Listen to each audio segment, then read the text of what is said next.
There comes a moment in every woman's life when she realizes something inside is changing. The life she once accepted no longer fits.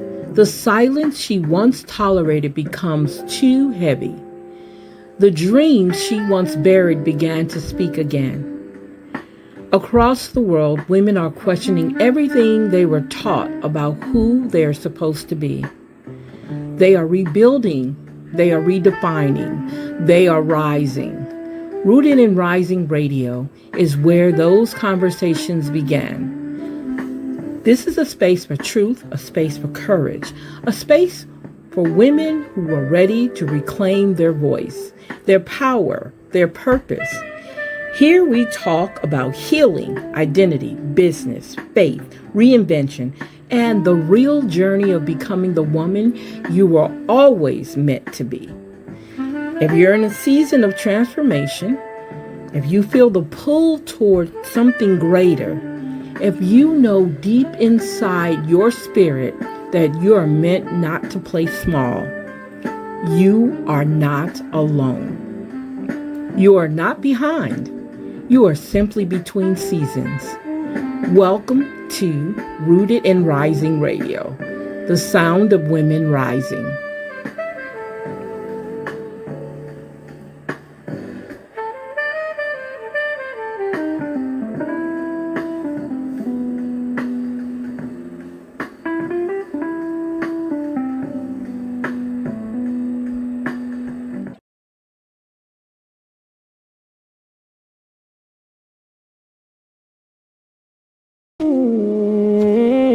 Wings I didn't know I had.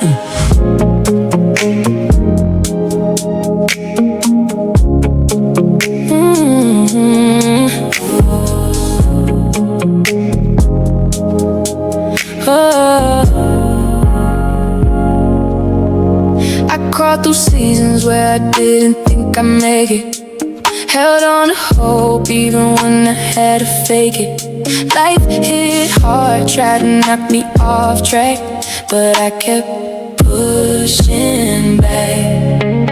I got wings I didn't know I had, strong, built from pain. Wings that lift me when I feel the strain.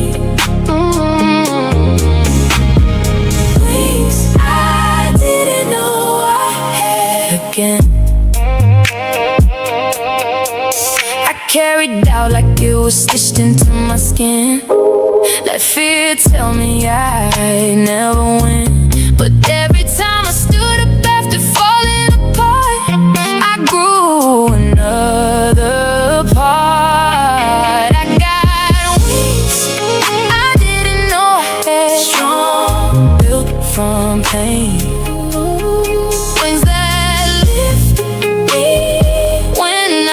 Feel the strain.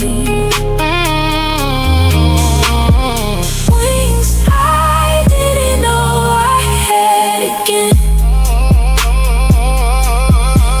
I'm flying now, not perfect but free. Not scared of heights or who I'm meant to be. I'm rising above everything that held me down. I earned this crown.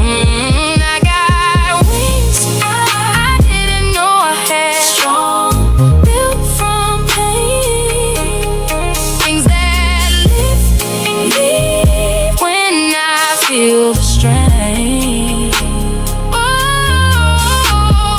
wings I didn't know I had again. I didn't grow wings from me, I grew them from fight. From every dark day that led me to light. Now I'm in flight. I didn't know I had, strong, built from pain. Wings that lift me when I feel the strain. Wings I didn't know I had again.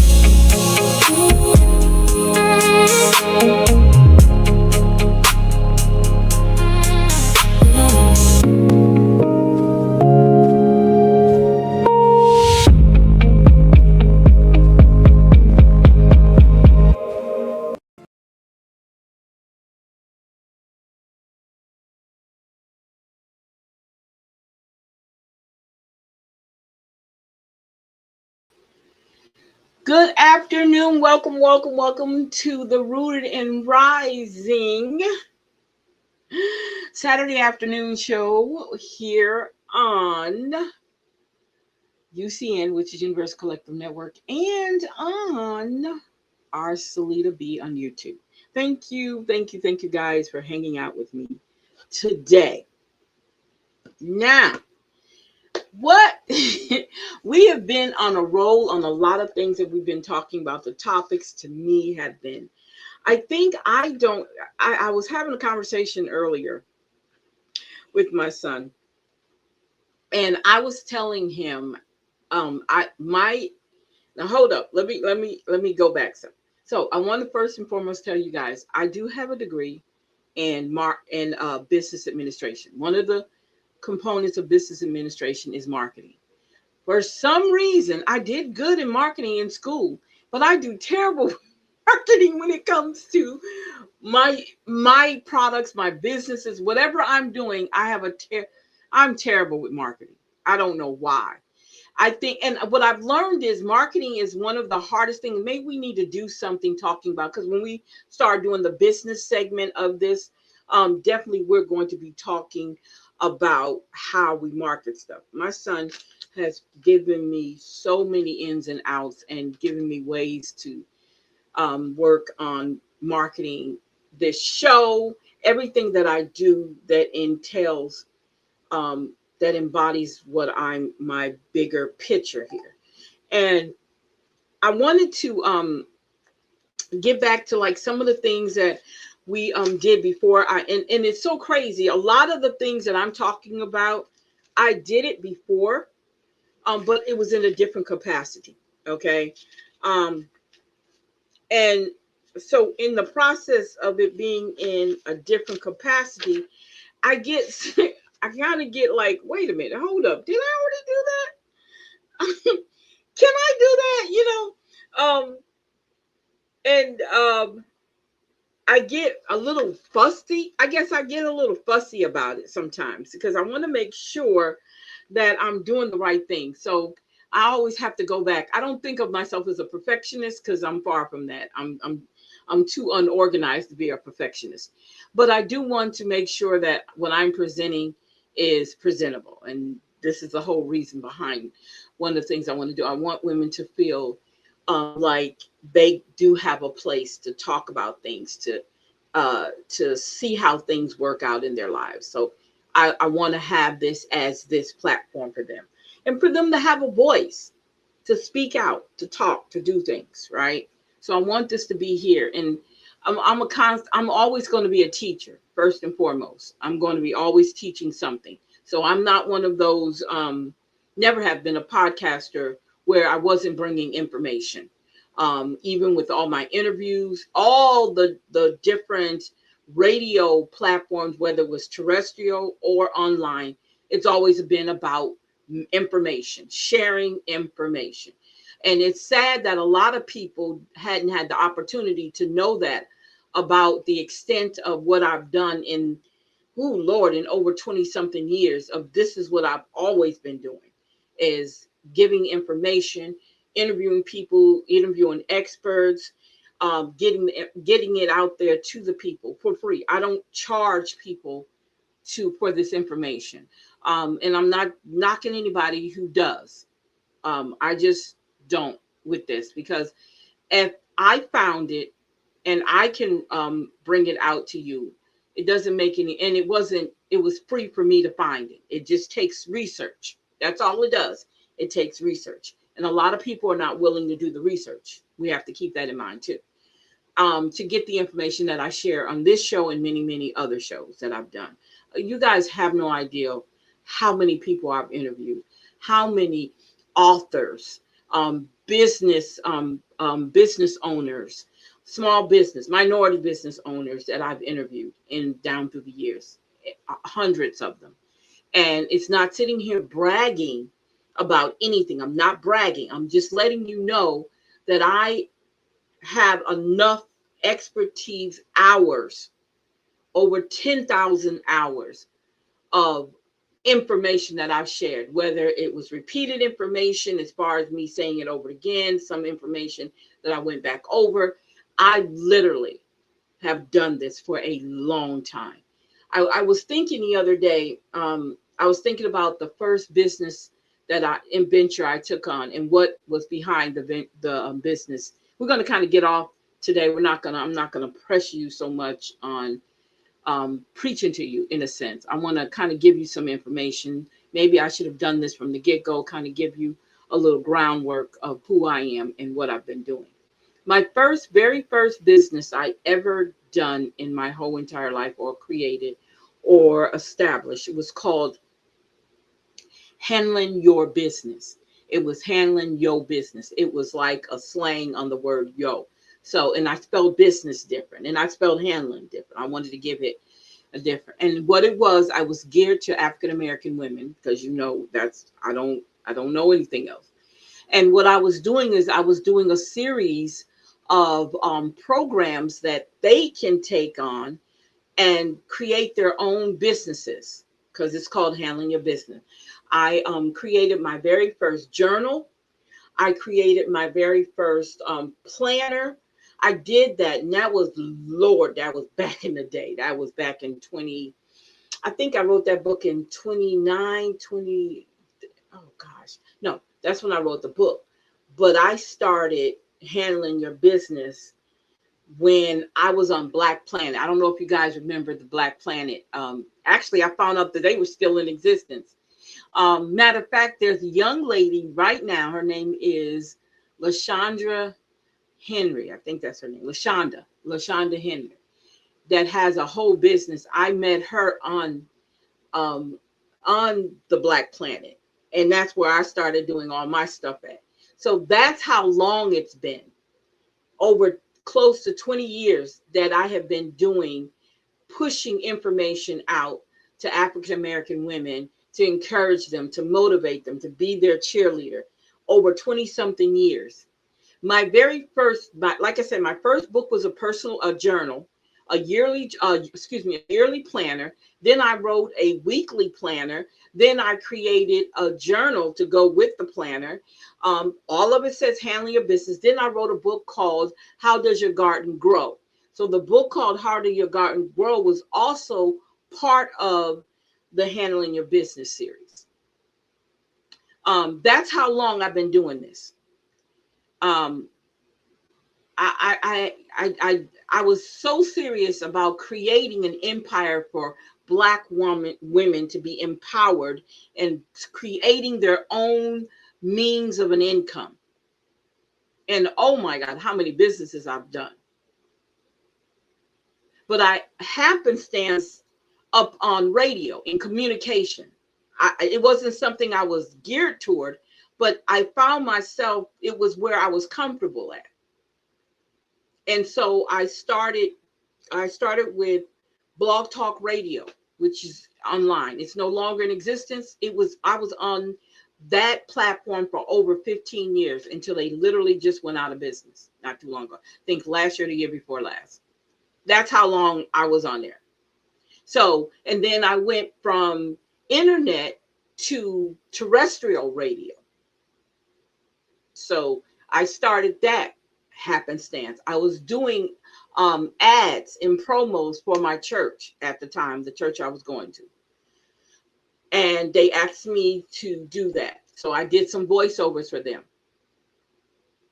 And I literally, the young lady who was in there, I asked her, I said, if I come up here and volunteer my time, I wanted to learn how to work the board. That was a fascination for me. I said, I want to do this. So what do I need to do?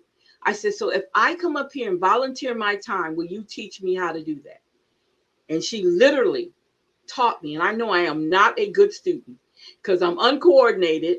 I'm off timing. And I'm saying, I'm not criticizing myself. I'm telling you how I started off. I took the courage to step out and say, I will volunteer my time and come into the studio and learn that board. And that's what I did. I learned that board. I learned that board that I became a backup for the person who worked on the weekends. And I started producing shows. And then I started the Lily Arthur Showcase show, where I promoted mostly majority of my authors that I interviewed on my show were African American. I even interviewed a young lady who was over at the time overseas, but she was in the military, and she wrote this book that I got a hold to, and I read it, and I got a chance to interview her while she was in, I think that was in Freedom. I think it was the one, was it Freedom? I think it's the Iraqi Freedom. She was over there during that time, and she actually did a whole interview with me. Dr. McKinney, who used to be a senator in Georgia, now she's a doctor. I interviewed her. This is how I'm saying I don't want anybody to think that you cannot do what I've done. You can. You can start small. I started on, and believe it or not, my blog talk show, I don't know if you heard of Miss Jane, what's her name? Miss Jane, I forgot her last name. The white lady who talks about African American stuff. I got a chance, me and Brian got a chance to interview her on one of my blog talk shows. There's a lot of people who I interviewed on my blog talk show are big people now, real big people. Matter of fact, one young lady, her name is Tiffany Boyle, and she's out of Virginia. She is the, oh gosh, she's the comptroller for Virginia, I think. She started out with a magazine. I interviewed her for about her magazine, and that's what she's doing now. Her name is Tiffany. Miss Tiffany Boyle is her name. I interviewed her years ago. There's another young lady when we were doing music. I interviewed her. She's big. I was just talking about a young lady named Marquetta Breslin. She's actually she was a veteran, and I interviewed her and her daughter. She has a lace wig system that she was teaching people how to make lace wigs all over the place. Now she's into diamonds and jewelry. She creates real jewelry. When I say jewelry, I mean she used diamonds and stones. She went from doing the hair to that. What I'm saying is, I'm not saying it was because of me, because these people were already established prior to them knowing me. I'm saying that I had the opportunity to have these people in my atmosphere for a moment by interviewing them. Her daughter had a cosmetic line at 9 years old. I interviewed her, Nina. I think her name is Nina. So what I'm saying is, don't think what you're doing is small. Just imagine if you stop doing it. I never stopped writing. I've written over close to probably 20 books. Most of them I self-published. Some of them still in circulation, some are not. But I wrote them because I was always in a mindset of challenging myself. I love challenging myself. So I'm saying I don't want you guys to think that all of this just happened. It didn't. It takes a lot of you believing in yourself, because it doesn't matter if anybody else believes you. Because if I went through life worrying about every little thing people say, a lot of things I would have never done. I would have never started the skincare business. I would have never done the pillow business. I had a company called Power Nappies Pillows. I would have never done any of that. I made pillows for beds. I made pillows for decor. I made sleeping bags, blankets, duvets. I did curtains. I did all of that. What I'm saying is, don't give up. Continue doing those things that you love to do, whether people like it or not. It's not about that. Just so happened people got interested in what I was doing and say, hey, I'll purchase that. So that's what they did.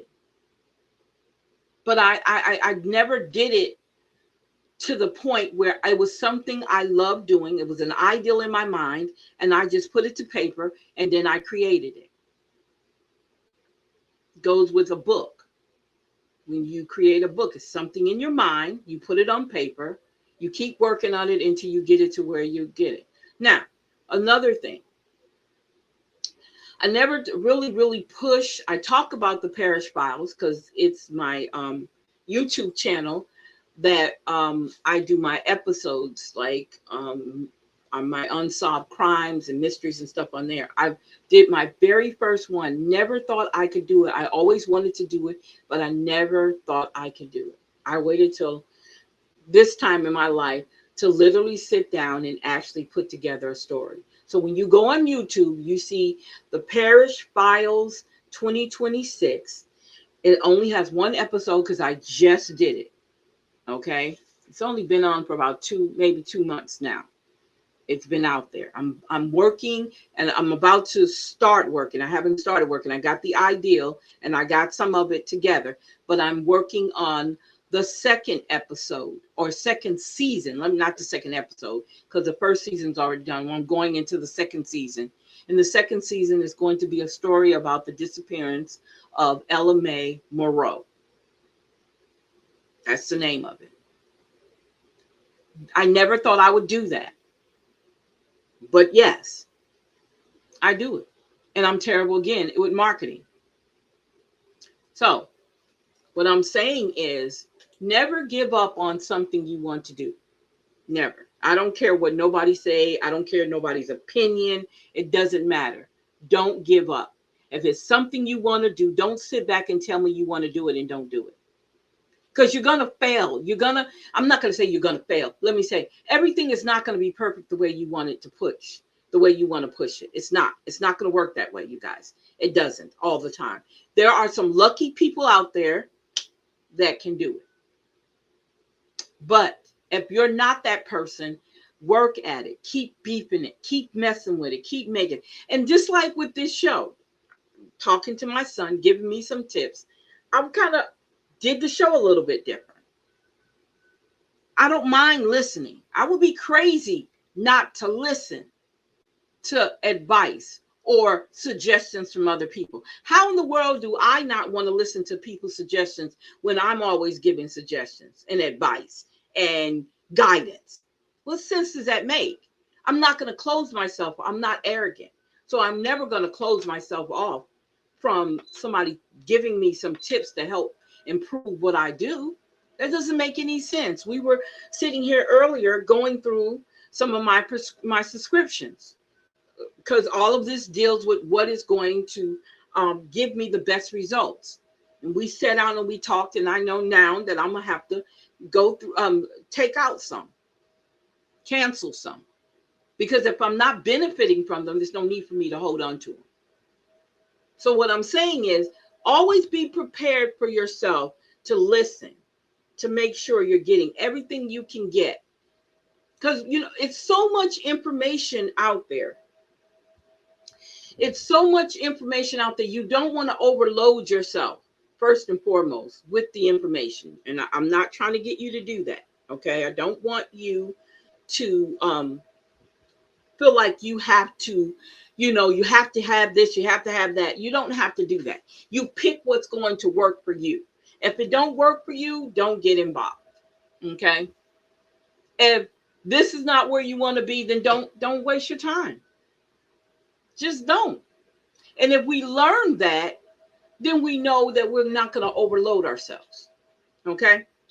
So I'm going to stop for just a moment here, and I am going to give you guys another song. It's called Cotton Fields. It was my rebel cry. Okay, I'll just say it to you like that. It's a rebel cry because, hey, I'm about us. I'm about us. And I don't care nobody don't like it. That's fine with me. But I am about us. So I shall return.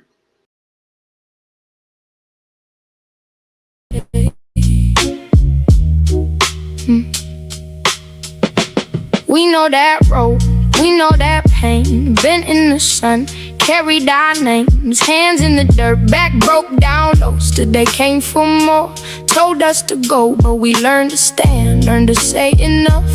Heard our own footsteps, heavy and tough. Freedom we will refuse. to go back again.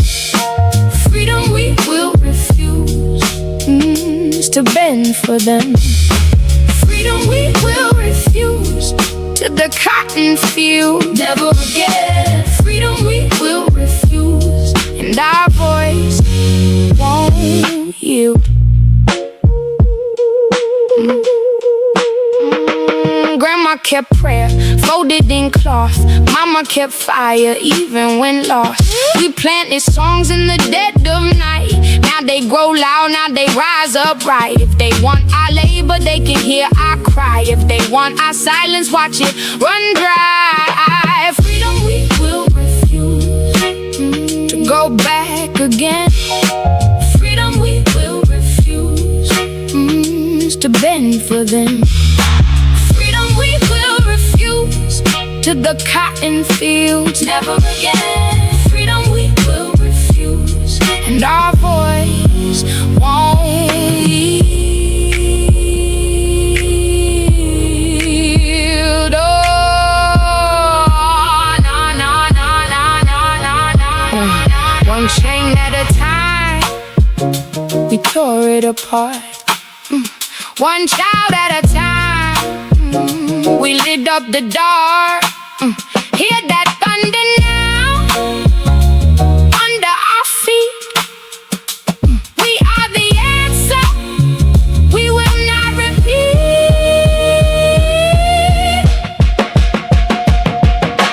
Freedom we will refuse, to go back again.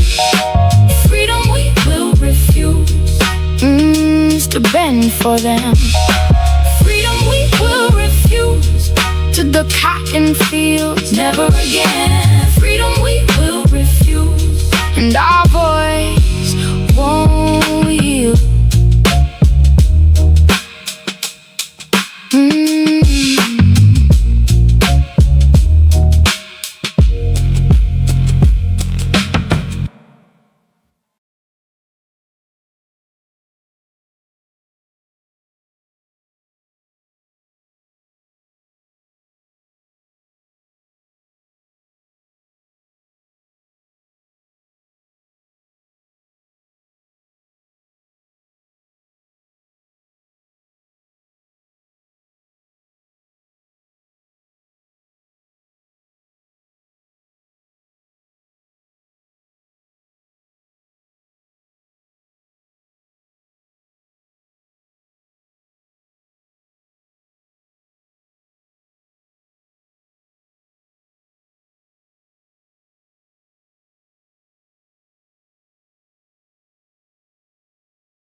One main thing to do.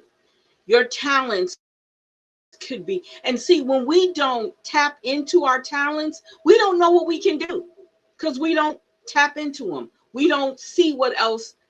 If you got a dream, or let me say it like this, if you have something you love to do, right, you're going to take time out to learn everything about it. Basically, you are. And then you're going to take all that information that you have, right? And then you're going to make sure that that information can not only just stay in here in your head, but you also, if it's something you have to create, that you start to create it. And the way I understood and how I did it for me was many, many moons ago, I took, when I was in high school, I don't know if they still have home economics, home ec in schools these days.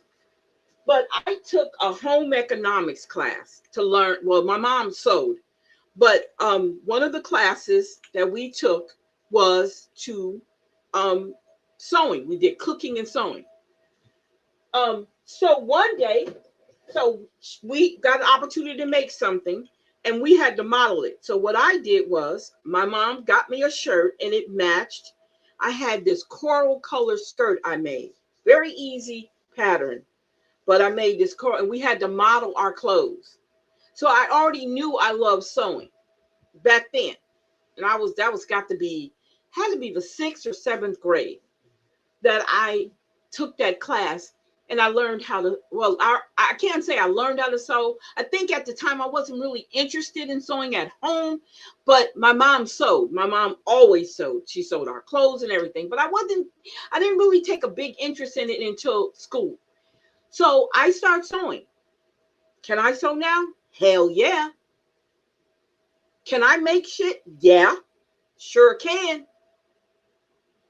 Without a doubt. Can't do it with my eyes closed, but I can do it. Do I know how to operate a sewing machine? Yeah. Do I know how to take one apart and put together? No, but my mom did, because I set up under her. When we talk about crocheting and knitting, my mom taught us how to crochet and knit. Would I do it now? No, but I have a sister. I have two sisters that do beautiful work. One of my sisters literally can crochet outfits for kids, beautiful outfits. She did this little cowboy outfit, the little star on the shirt. I think it was I think it was a little dress. She made the little booties that look like little cowboy boots. Can do all of that. That's talent. And she actually have sold some of her items, her products. Literally, because she knew she had a talent. I have another sister that could draw. Very good. I have another sister that's very good with hair. I have another sister that's like me that has several different talents that she can do. Make jewelry. I told you guys I make jewelry. I'm just saying, the thing is, take all that you've been given as gifts and don't sit on them. And worry at the same time. You're worried about why you're not doing, and what I don't know what I need. You have talents. Use your talents. They're for you. They're yours. And don't think about, okay, the market got a lot of this, it's already saturated, it's got this going on. It doesn't matter. It has nothing to do with you. Focus on you. We get so caught up in everybody else. Focus on what you can do. And let me say this. My family, well, some of my sisters are very supportive of what I do. Very supportive. My niece is very supportive.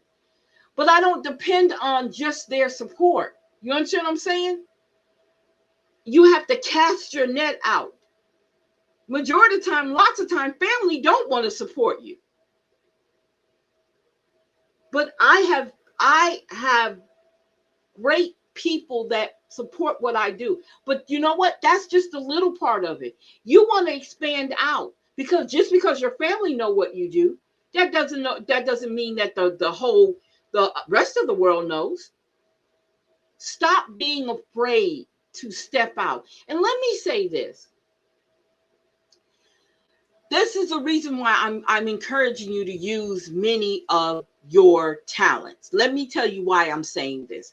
The reason why I'm telling you to use many of your talents, if there's a talent that you feel that is not moving you forward, you don't want it to just be a hobby, and that's what it is, leave it in the hobby section. Can I say that? Leave that talent in the hobby section. If you want to create a business out of one of your gifts, then work on that one, because you won't know until you test it. You can test and see if this is just a hobby by the way you move it, the way you produce it, the way you create the market for it. If it's there, go ahead and do it. If you know there's an opportunity to make some money off of that hobby, then do it. But if it's one that you know that, okay, I just enjoy doing, I really don't want to sell it to anybody, I'm just going to do it because it makes me relax, well, then do that one. But if you're trying to make money, you take that talent that you have and make money off of it. I mean, it's not a crime as long as you got everything in order. It's not a crime. It's not a crime to make money off of what your gift is. Now, I'm sitting here consulting because this is what I'm doing on my show. I'm consulting, right? I'm giving suggestions. I'm teaching. I'm not charging you to watch my show. I'm not charging you the information I'm giving you right now. And I think a lot of times I understand people make their money by giving information. But again, like I said at the beginning, if I can research it and find it and give it to you, it wasn't mine to put a sale price on, right? It wasn't mine to put a sale price on at all.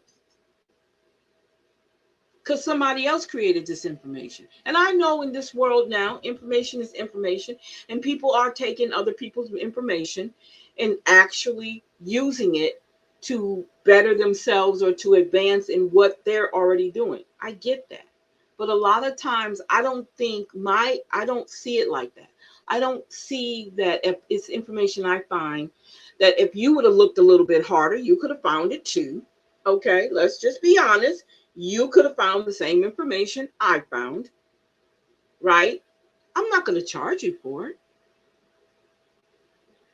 But if I've created it from my own mind, my own hands, or my designs is my designs, yeah, I'm going to put a price on it because I designed it. Because um, not only am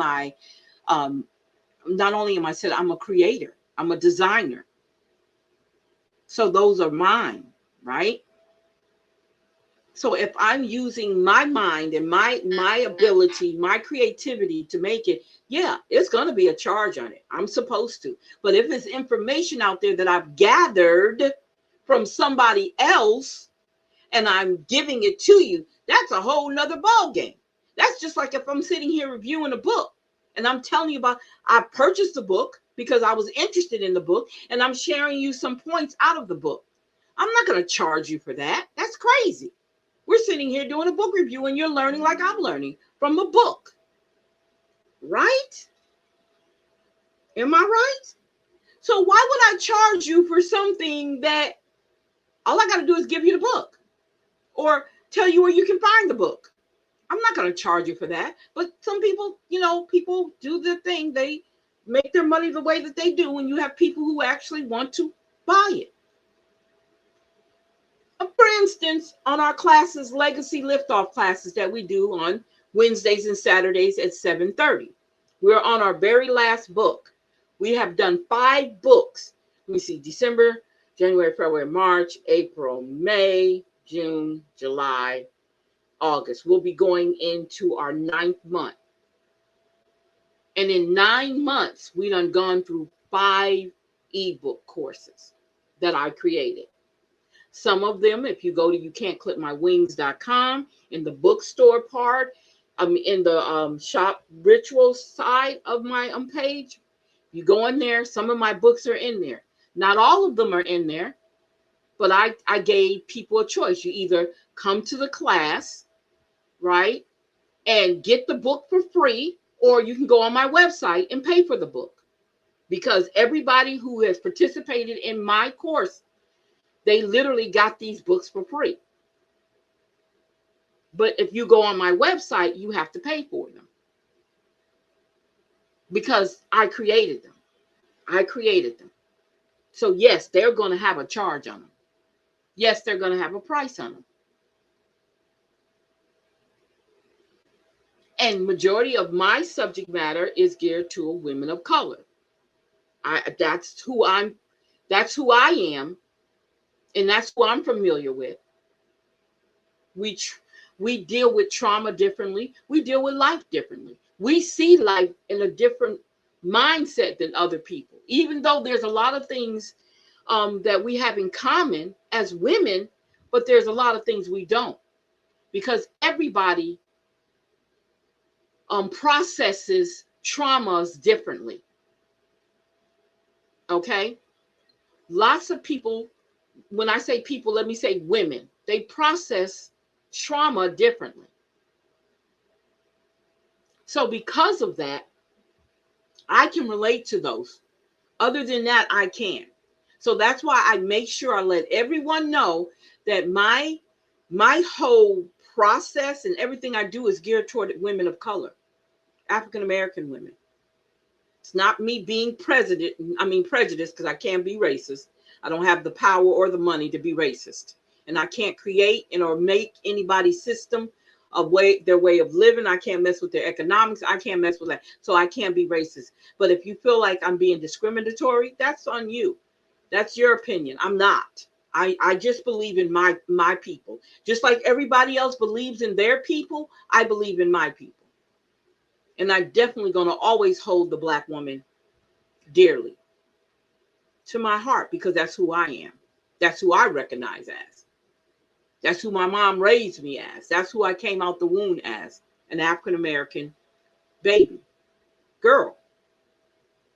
So I can't feel what everybody else feels. I mean, I can't take it to heart. I have to only be, and it's not enough. We have a lot of African American women who are out there doing a lot of wonderful things, but a lot of them geared toward everybody else. I mean, the whole. I'm not about the whole. I'm about us. It's not enough of us being about us and having safe spaces for us to be in. So I make sure I create safe spaces for us to be in, because everybody doesn't have that.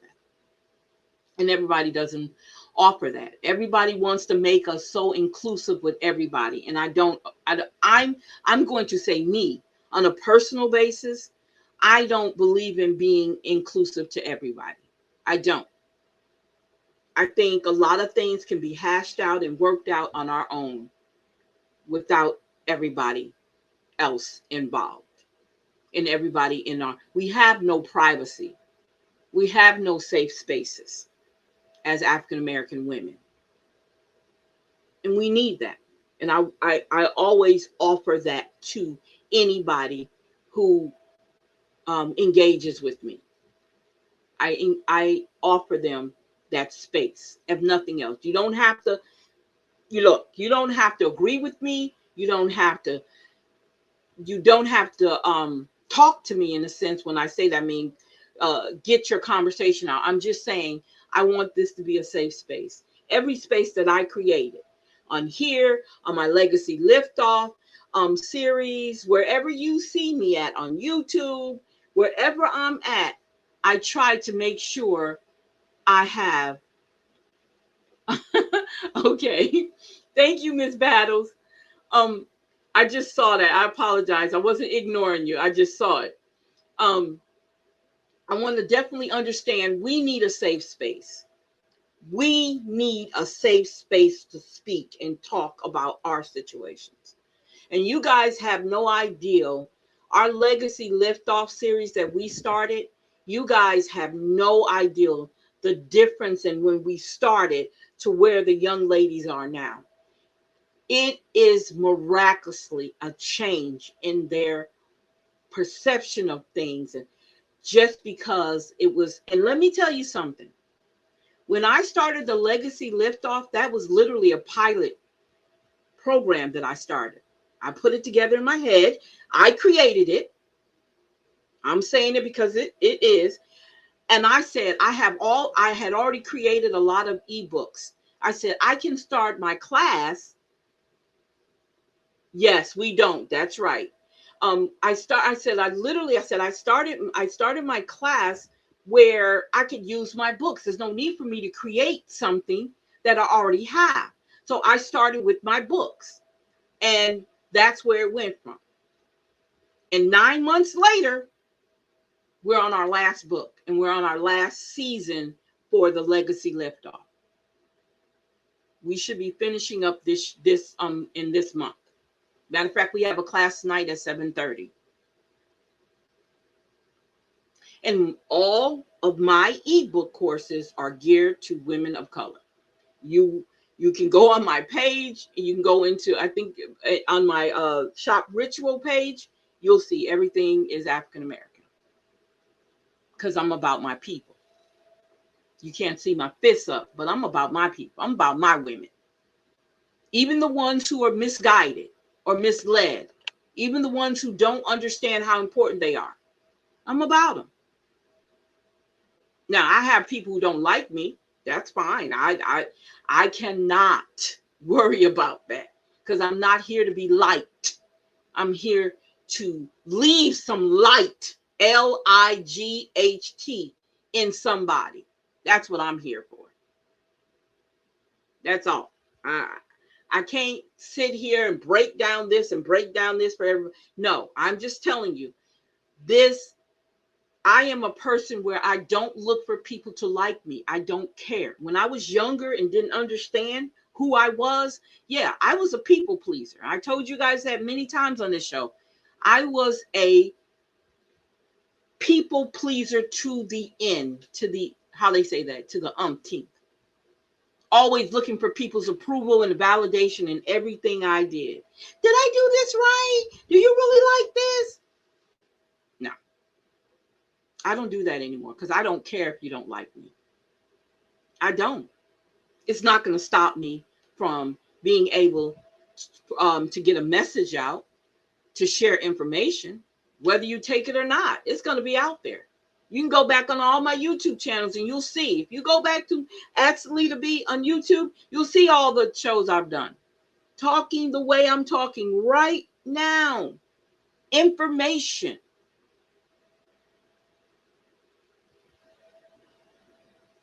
Information. Getting information out there. Understanding yourself.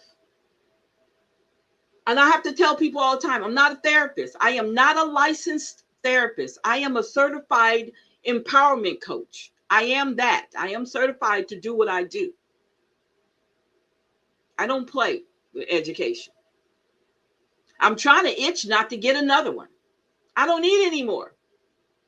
I never stopped learning, but I don't need any more.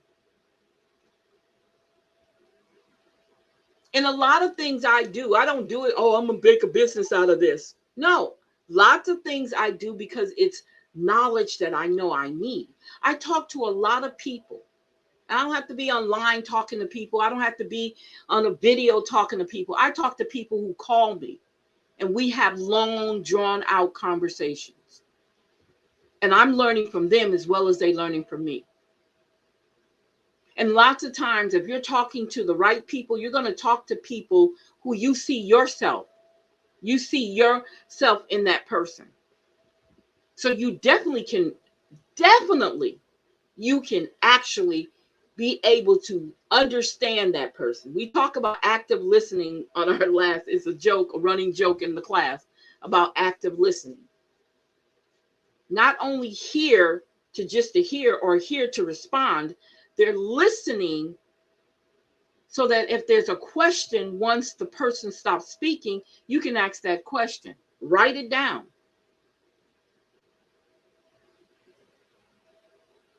And that's a big thing for me.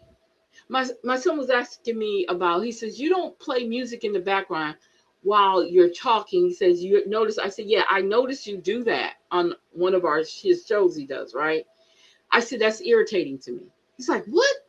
I said, yes, because of the way my ears are, I'm listening to what is being told. So all that background noise, it's an irritation for my hearing, especially when I'm doing what? I'm actively listening. That background noise takes away from that. For me, for my ears, for my auditory system, it takes away from that.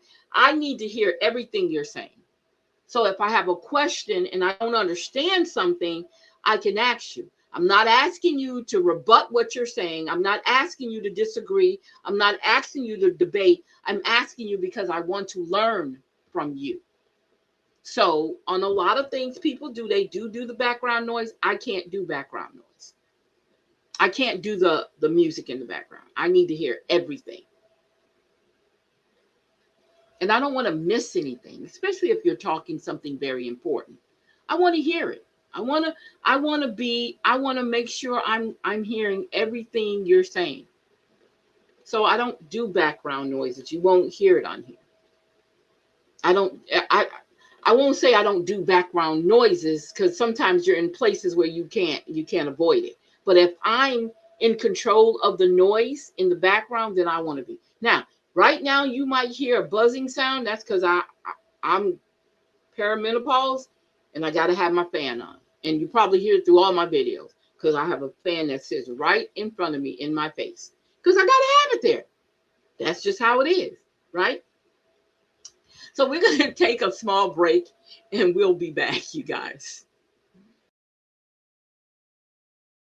Hello, my name is Salita, certified empowerment coach and founder of a space dedicated to helping women of color heal, grow, and rediscover their power. I help women who feel stuck reconnect with their confidence, purpose, and voice, because you were never meant to simply survive. You were meant to rise.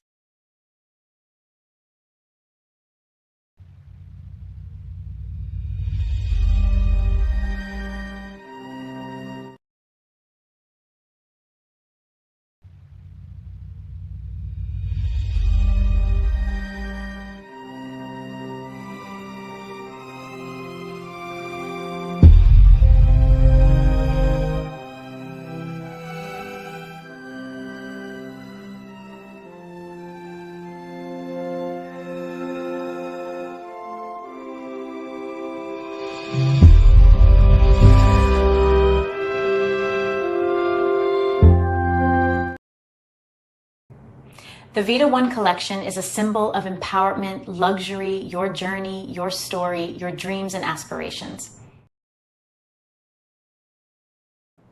I finally found a bag that matches my ambition. Vita One The Journey collection is pure power. Wear your journey and own the room. Shop the look.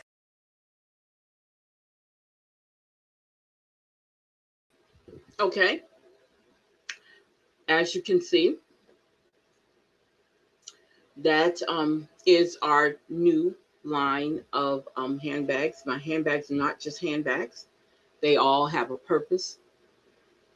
They all have a story. And when you decide that you like them, you can go to Vita One Handbags and Rags.etsy.com and check out our selection.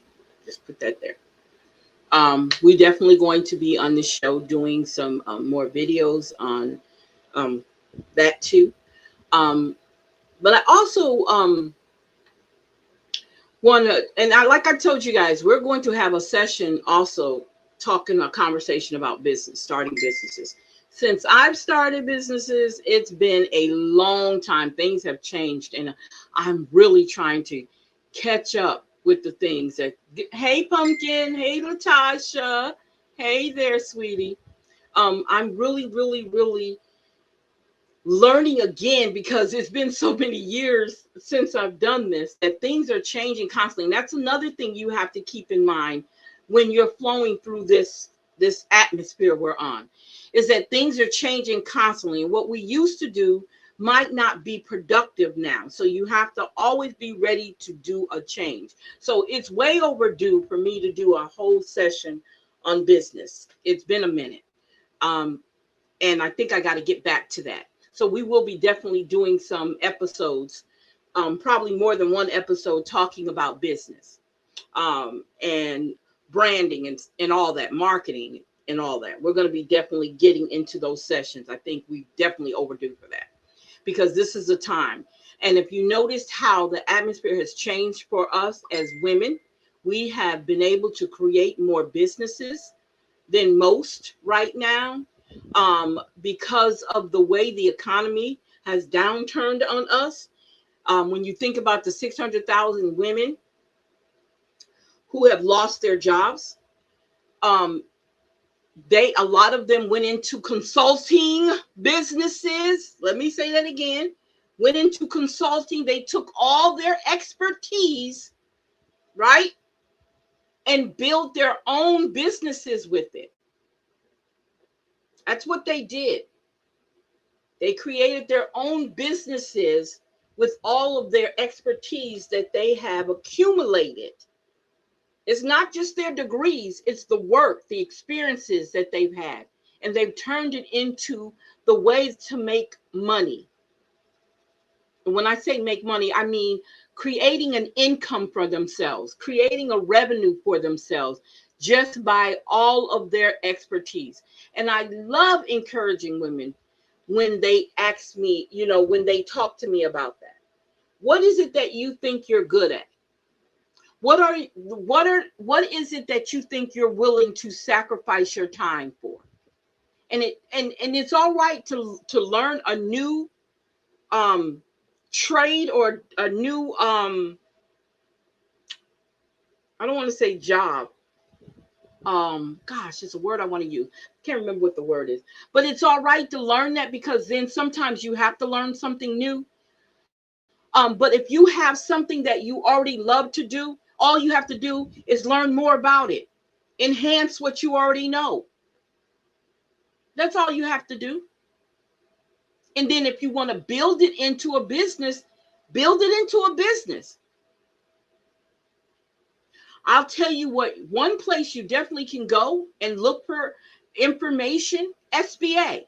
Now, I'm telling you, go to SBA, which is the Small Business Administration website. Now, somebody else created that information. Who am I to take that information and charge you for it?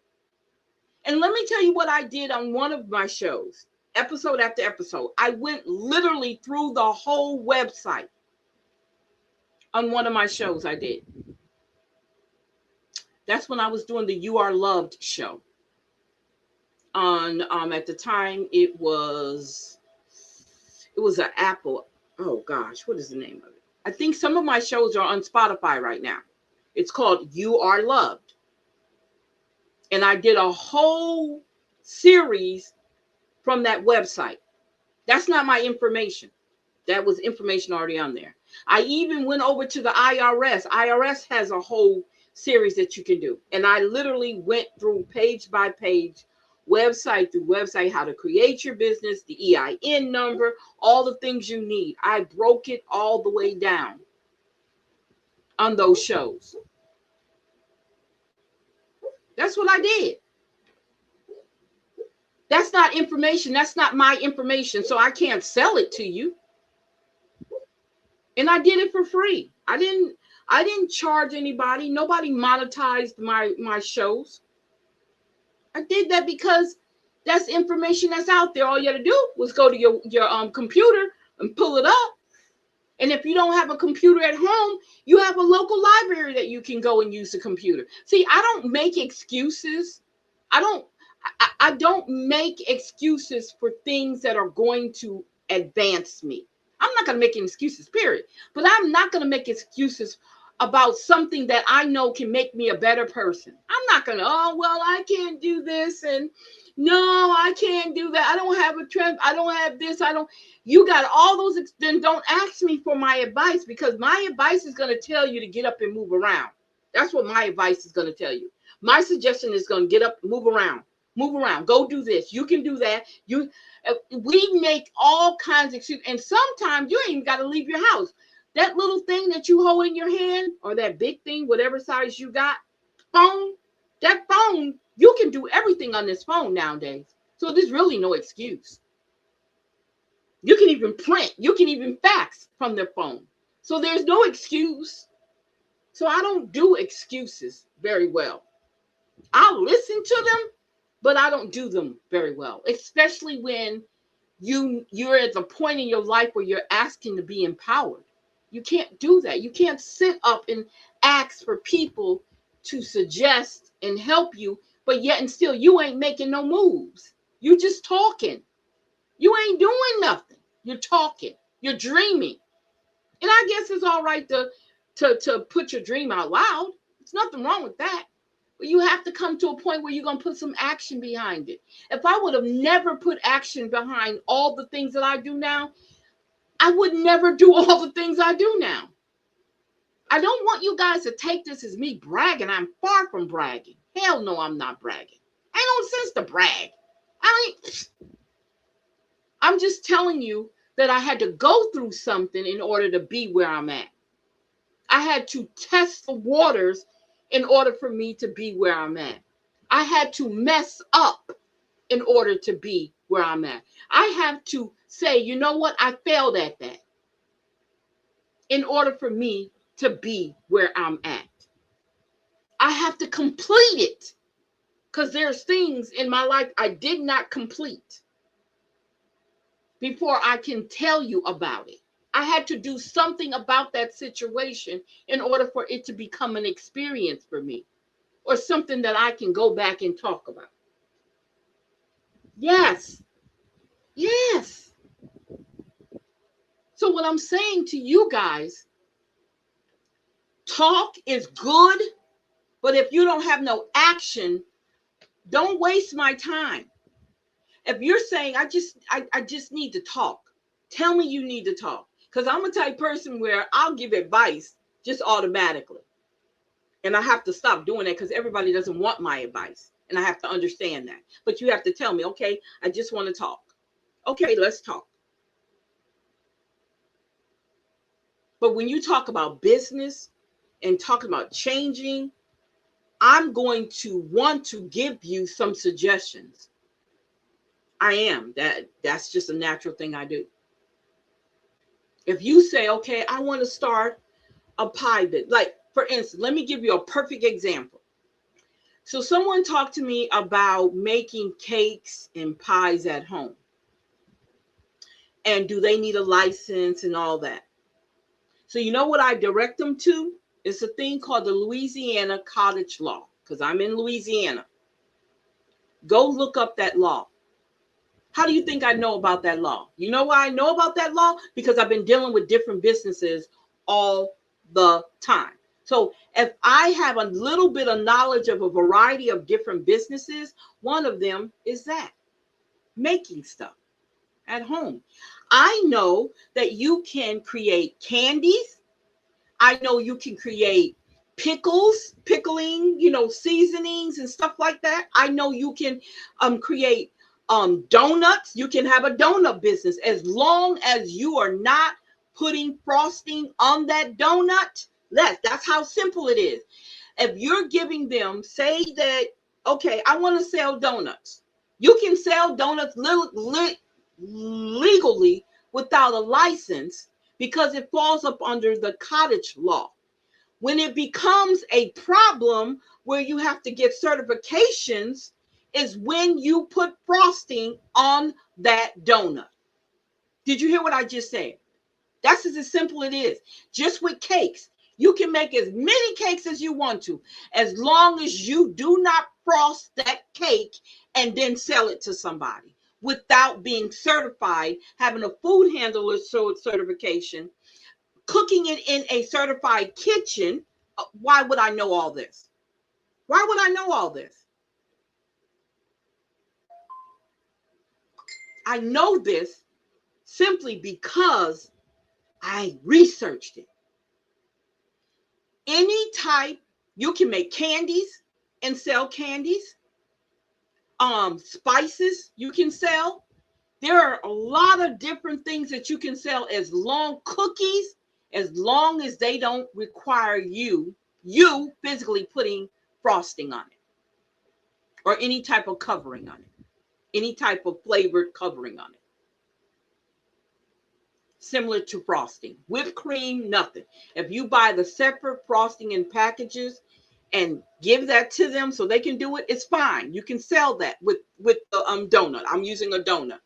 Even with a cake, you can make the cake and give them the frosting as part of the deal and let them frost it themselves. But if you frosted that cake and somebody know that you frosted that cake at your home, you can get in trouble for that.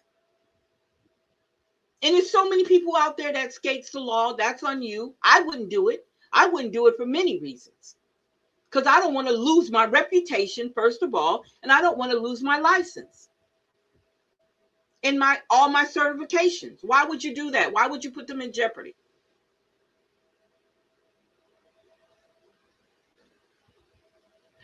Even with food. Say, for instance, barbecue. If you want to make barbecue, don't put no barbecue sauce on it. Give them a packet of barbecue sauce. I'm just trying to get you guys to understand there are so many things that you can do out there that is not going to break your pockets, your bank, and it can be profitable. It's up to you. But the cottage law is a real law, and it's called the Louisiana College Law. All states have them. I don't know. I'm not too familiar with too many states that don't have them. And all the states have a different requirement that you have to follow by in order for you to be lawfully selling your goods. Okay? That's all. And it comes from research. If you know you're good at something, do it. Do it. Don't be afraid to do it. I keep my occupational certification right here with me. You can't see it because I'm not on the screen, but I keep it with me. It's called an occupational license, which gives me authority to sell my goods and services. In every state, in every city, y'all have counties, we have parishes, has one. You have to apply for it. And you have to pay for it. It's not free. You have to pay for it. And some people are not willing to put the money in order for their business to be legit. They just don't want to do it. But I know that I have to do it. If you guys know the money I've spent, the money I spent, I am not rich. I don't come off like I'm rich. I don't come off like I'm Miss Fancy Pansy and I got this and no, I don't come off like that. I never want to come. And if I do, I will step the hell back, because that's not who I am at all. I'm just a normal person that has great ideals. I think my ideals are great. And I move on them. If it's something I can't do financially, I'm not doing it. If it's something I can do, I'm doing it. I'm not holding myself to anybody's standards but my own. That's it. I don't try to impress.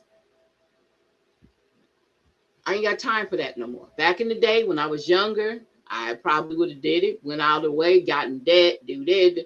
No, I don't do it. I do what I can do, and that's it. And if I hit my limit, I'm at my limit. But I am going to take full advantage of all the creative gifts that I have, regardless. I know the things that I can do. And some things I don't do very well. I know I can do them. But that's why I get help. I don't try to do it all by myself. I get suggestions. I talk to people. Let me show you how to do this. Like I just told you about on the show. My son showed me some things. He guided me through some things that I didn't know I could do, like my videos. I'm going to take a break and I'm going to play a video now because I can do that now, which is awesome. Awesome, awesome, awesome. All right. Back.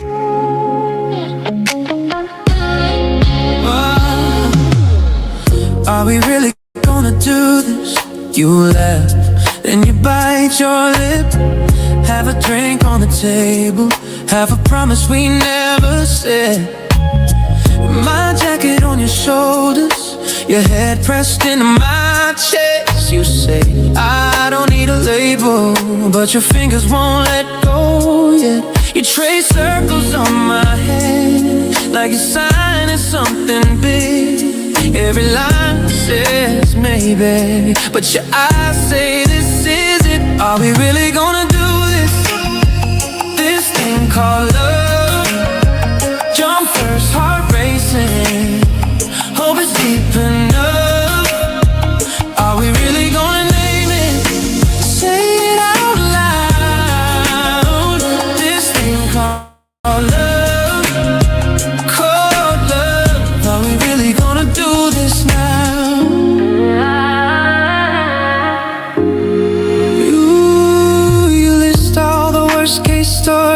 Every ending that came too fast. I point at the open doorway, say we could always walk right past, but your keys dropping the bowl, shoes kicked off by the door. You say I'm kinda terrified as you pull me in once more. We're a question in the hallway, we're an answer in your grin. Every doubt says run away, every heartbeat says begin. Are we really gonna do this again? This thing called love. Oh, jump first, heart racing, hope is deep enough. Are we really gonna name it? Say it out loud. This thing called love, Are we really gonna do this now? What if it hurts and it hurts together? What if it fades and we fight to remember? What if it's real? You say what if it's us standing here, still scared, still choosing trust? Are we really gonna do this thing called love? Jump first, heart racing, hope is deep enough. Right here, right now. This thing called love. Guess we're really gonna do this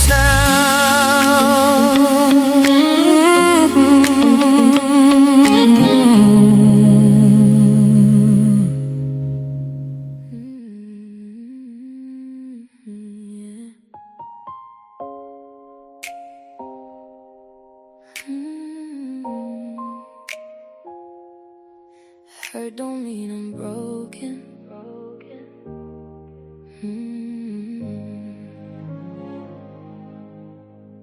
I've been lied to, used, pushed past my limit. Held myself together when my heart wasn't in it. I've cried in rooms where nobody even knew my name, but I wiped my face and stood up anyway. Hurt don't mean I'm broken. It means I lived. It means I fought through things nobody could forgive. Hurt don't mean I'm broken. It means I rise every time. I've been hurt by people who swore they never leave. Been disappointed by the ones I chose to believe. But every time I got knocked down, I got back up. And that's what taught me hurt is not the same as giving up. Hurt don't mean I'm broken. It means I live. It means I fought through things nobody could forgive. Hurt don't mean I'm broken. It means I rise every time. I've had nights where I questioned if I'd ever feel whole. Days where I felt the weight sitting heavy on my soul, but pain didn't stop me. It sharpened my voice, and healing came when I made myself the choice. Hurt don't mean I'm broken. It means I live. It means I fought through things nobody could forgive. Hurt don't mean I'm broken. It means I rise every time.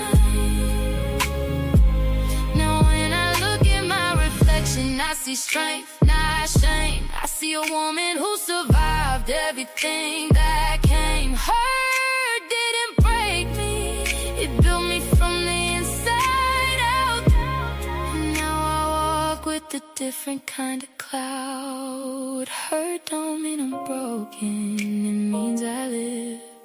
It means I fought through things nobody could forgive. Hurt don't mean I'm broken. It means I rise every time.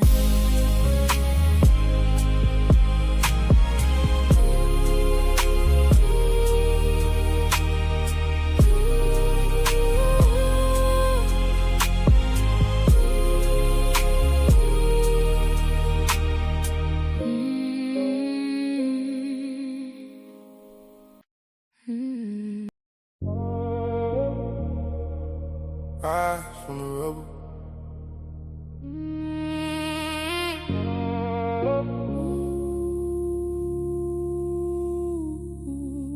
rise from the rubble.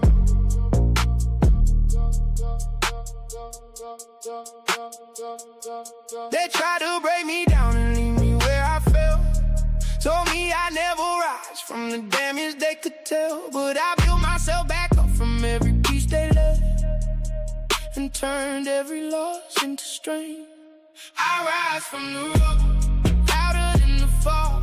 I rise from the rubble, I survived it all. I rise from the rubble, standing tall. I picked up every fragment they thought would keep me weak, turned every scar into something unique. I'm not ashamed of the battles I had to fight. They made me ignite. I rise from the rubble, louder than the fall. I rise from the rubble, I survived it all. I rise from the rubble, standing tall. I'm done letting pain define who I become. Done letting fear make my spirit go numb. I'm stronger now because I faced the worst, and put myself first. I rise from the rubble, louder than the fall. I rise from the rubble, I survived it all. I rise from the rubble, standing tall. I'm not broken, I'm rebuilt. I'm not fragile, I'm filled. Everything they tried to crush became my fuel.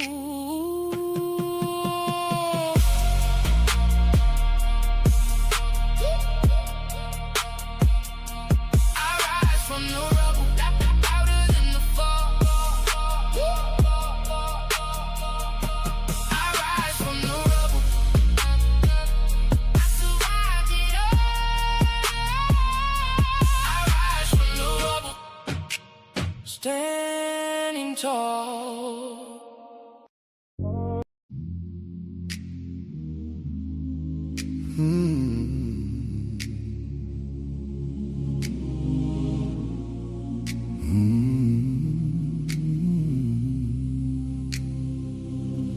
It's late at night,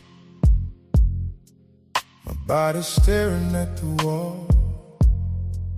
The clock is ticking as I'm thinking about you, babe. In the dark, I close my eyes, I see your face. I wanna touch it, wanna feel it, but I can't, 'cause he's with you, in your arms and in your bed, kissing on your neck. Oh, jealousy is killing me.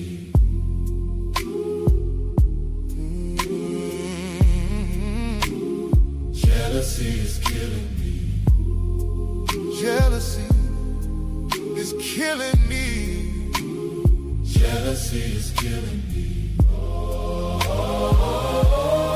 Jealousy is killing me.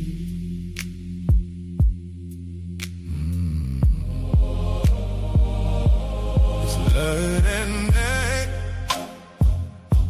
I wonder if you hear me call.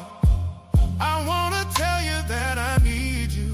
I need you in the dark. I see you as you're walking by, and all my fantasies come alive.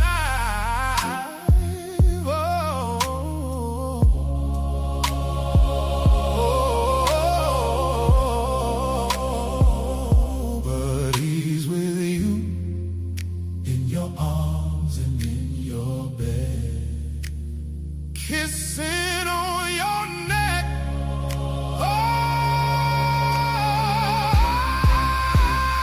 Jealousy is killing me.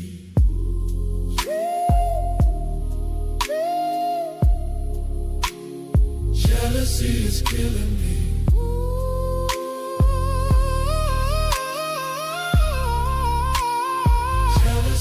killing me. Jealousy is killing me.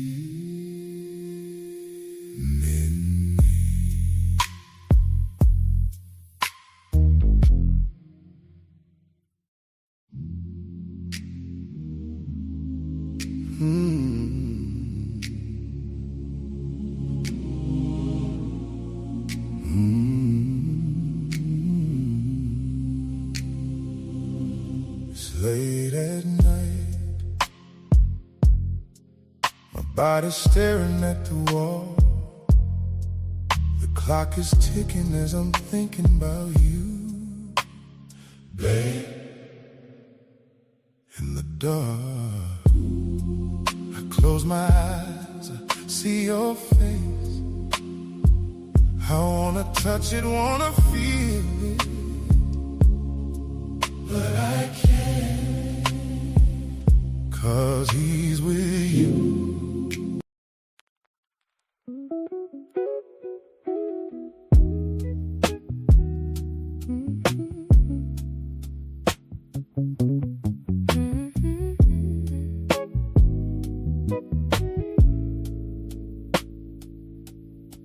You said, trust me, like it was easy. Handed you my bright side, you wore it like a coat. Late calls, soft lies, I swallowed them like starlight, till every little flicker burned my throat. Funny how love can break the spirit, quiet as dust on the floor. You don't shout, you just stop healing, till you don't dream anymore. I gave you my full voice, wide-eyed heart, you turned it down to a whisper. Funny how love can crack and leave you living in a splinters.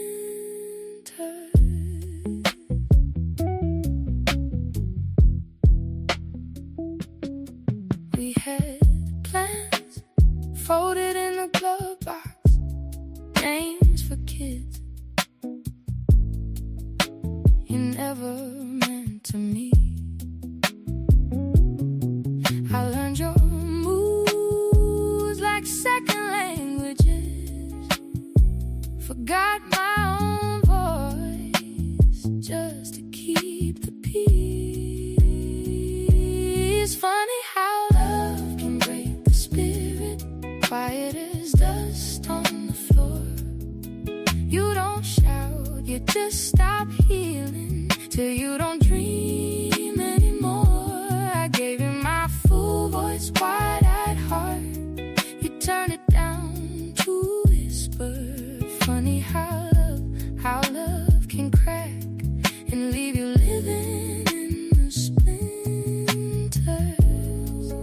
Now I'm gathering the pieces from the corners of my chest, trying on my old beliefs, seeing which ones still fit best.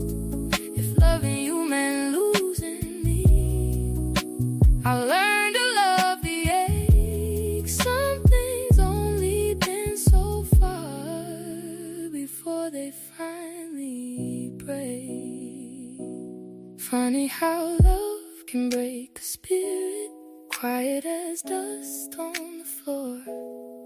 You don't shout, you just stop healing, till you don't dream anymore. But I'm stitching back my scattered heart, spreading courage through the fissures. Love once broke me, but this time it might be the way my spirit shivers back bigger.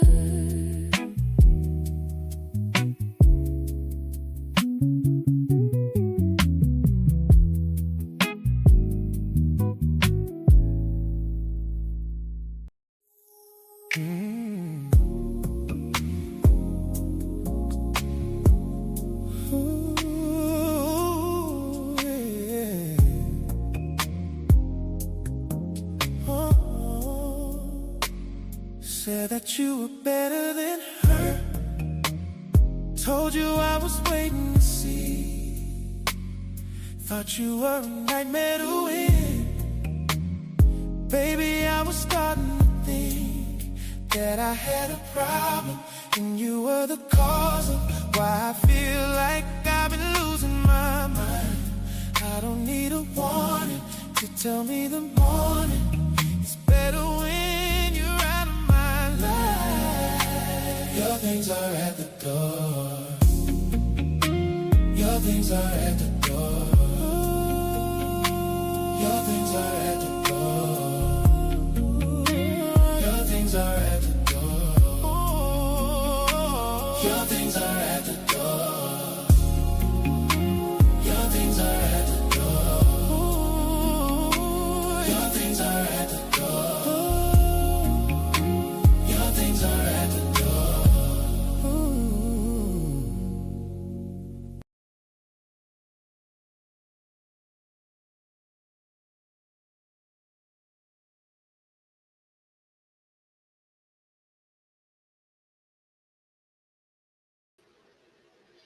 I hope you guys like that.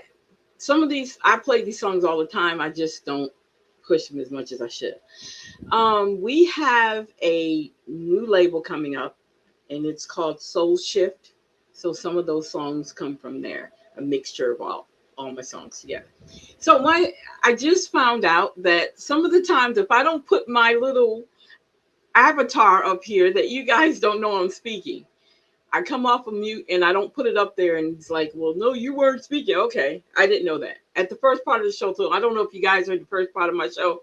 That's all right. Hey, I'm still learning. I'm still moving around. See, I can get mad and say, oh my God, no, I wasn't. Blah, blah, blah, blah. No, okay, I get it. I'm learning. I'm still learning. I am still learning. And it's a fascinating thing to do, right?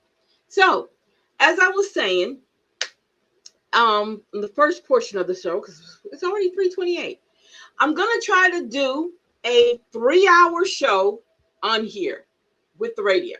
I'm gonna try it. I'm not gonna say it's gonna always be that way, but on my Saturday afternoon shows, I'm gonna try to do a 90-minute show. Um, uh, and I'm learning, and I'm making sure that he's going to get me all taken care of before our next Saturday show. I promise you that.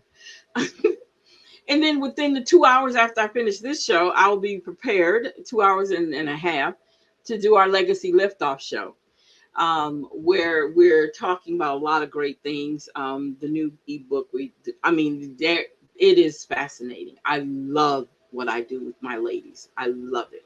I love the growth. And you guys, because I know people have a very busy schedule, and I know people have a lot of things that they have to do.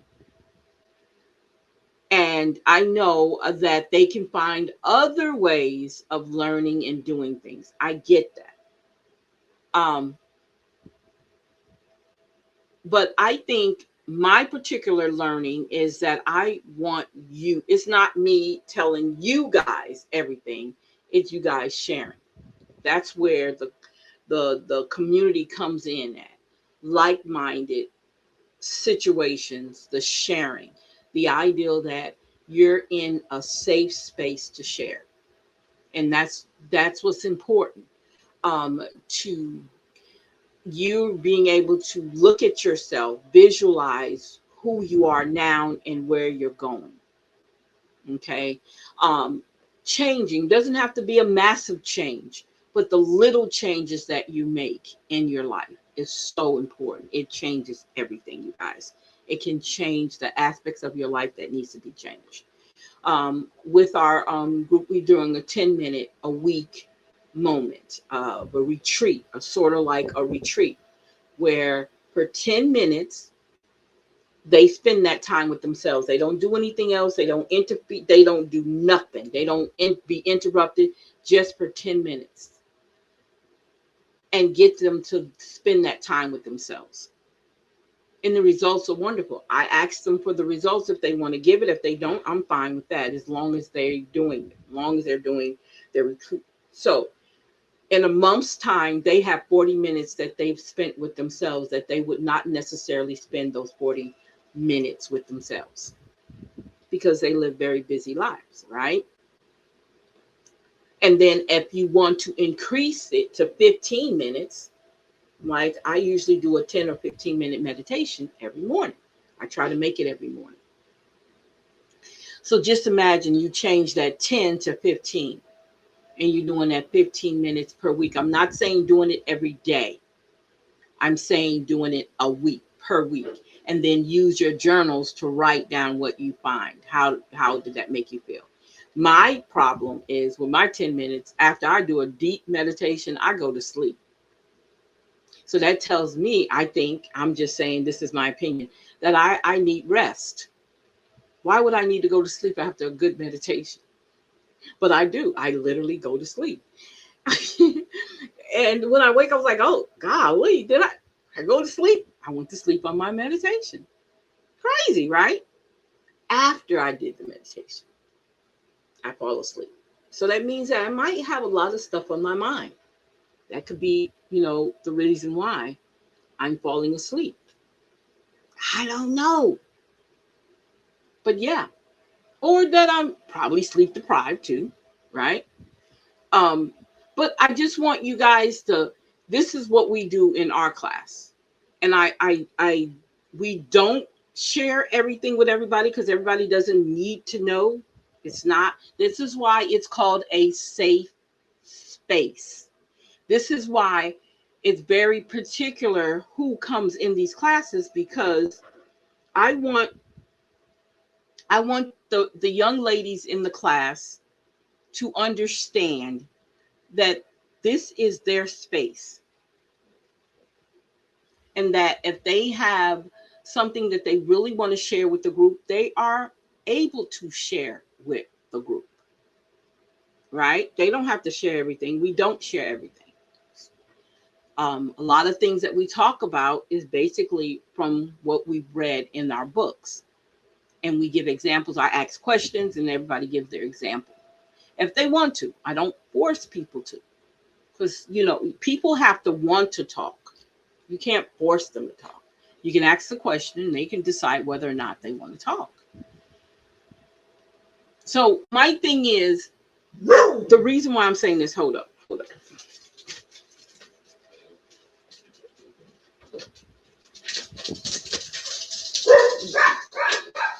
Okay. So you guys already know I have I have two monsters. So anyway, they were in here quietly sleeping, and then all of a sudden they heard something, so they take off running.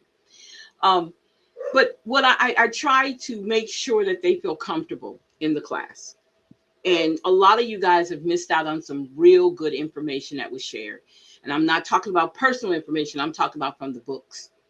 And again, a lot of my books are in the store, on the website, on youcan'tclipmywings.com website, but a lot of them I haven't even uploaded yet. The last probably 4 of them I haven't uploaded on the show. On the page yet. Okay. So, we're excited. Like I said, they've been hustling out. We've been struggling together, making this happen, and I love the results of what we did with this class. And I can't wait to actually take these 9 months and put them all together, right? And really break down everything that we've learned in these classes. I'm going to take a break. We all are going to take a break. And I will be coming back with another series, but it's going to be probably a little bit down the road. I'm going to kind of break away from this for a minute and take some time off. And I want them to, if they want to come back to the next class, they know they are definitely invited to the next program we have. But definitely, I'm hoping they walk away from this better people. If they want to be better women, they're going to be better women. They've learned to be better women. They've learned more about themselves than anybody has ever probably taught them. because I think it's very much important that we do a deep dive within ourselves and who we are, self-examine where we are in our lives. And it's important.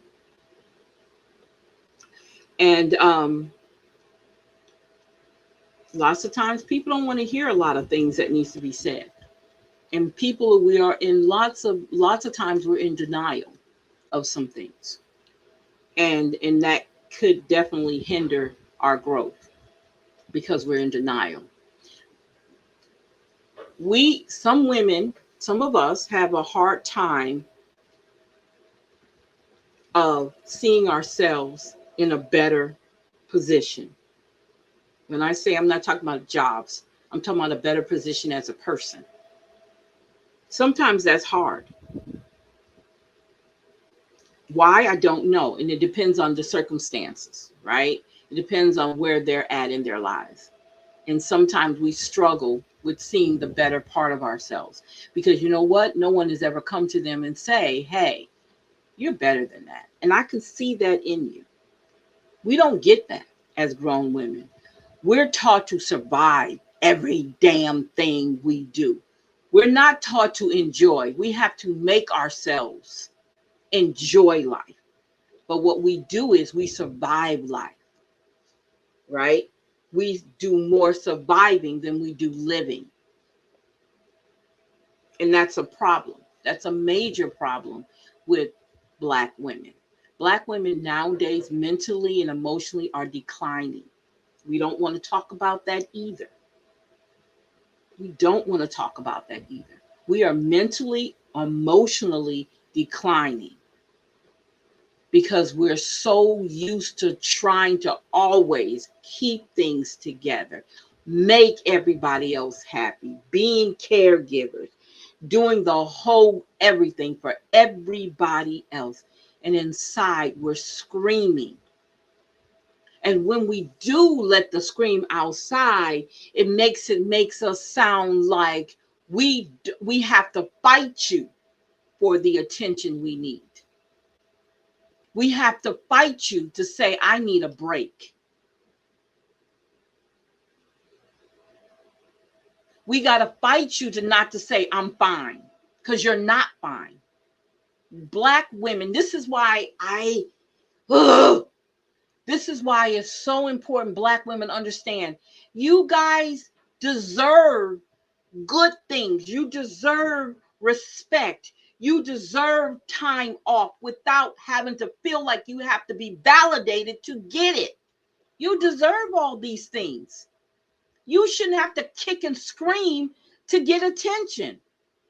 Oh, she's just seeking attention. She's just being over dramatic. But everybody else can come to you with their fits and their problems and their situations, but you're not allowed to? What sense does that make? That don't make any sense. Everybody can throw their problem at your feet and get mad if you don't do anything about it. And make you feel small because you're not doing it the way they want it done. That's crazy. But this is what we've done. We have created this type of mindset for ourselves that we don't deserve to cry. We don't deserve to get angry. We don't deserve to walk away. Yes, you do. You deserve all those things. If you don't want to put up with it. I think I said this many, many moons ago, that when you ask a woman what makes her happy, and she says, my grandbabies. So you ask her again, what makes you happy? I said, my grandbabies.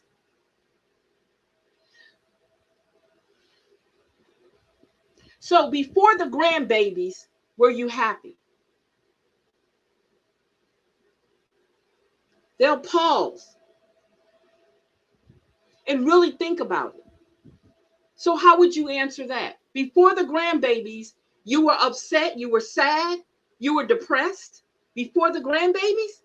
So what were you doing all that time in your life? Surviving. Yeah. You were surviving. You were taking care of everybody. You was doing. You were being the peacekeeper. You were keeping down the conflicts. You were buying.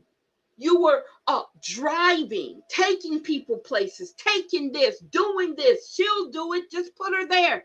That's what you were doing. You were surviving for everybody else. Now you have the grandbabies involved. Now you're doing it for the grandbabies and you're saying that makes you happy. I don't understand. And it's not because I don't have any grandbabies. It's just I don't understand. Because if you ask me what makes me happy, I would say being at peace. That's what makes me happy. Loving myself makes me happy. Learning to love myself prior to me literally loving myself makes me happy.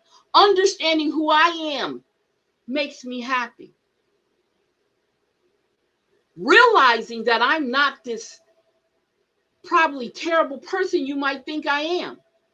That's what makes me happy. Relaxing, listening to an audiobook makes me happy.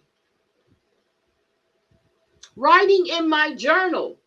You hear me say everything I'm doing for myself.